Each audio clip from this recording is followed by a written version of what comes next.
एका जंगलात एक सिंह होता. तो खूप क्रूर होता. तो दररोज एका प्राण्याला मारून खात असे. यामुळे जंगलातील सर्व प्राण्यांना भीती वाटत होती. एके दिवशी सर्व प्राणी एकत्र जमले आणि सिंहाकडे गेले. महाराज, कृपया रोज शिकार करू नका.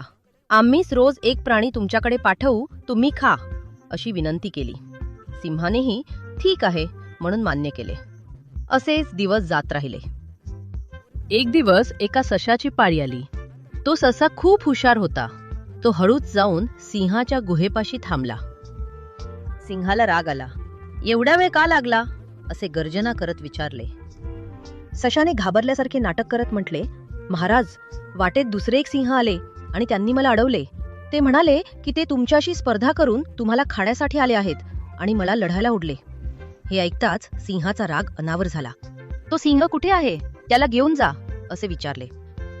ससा त्याला एका विहिरीपाशी घेऊन गेला आणि म्हणाला, महाराज, हे बघा, या विहिरीच्या आत आहे. सिंहानं विहिरीत डोकावून पाहिले. त्याला स्वतःचीच सावली दिसली. त्यानं स्वतःलाच दुसरा सिंह समजून त्यावर उडी मारली आणि विहिरीत पडून मरण पावला. त्या दिवसापासून जंगलातील सर्व प्राणी आनंदाने राहू लागले.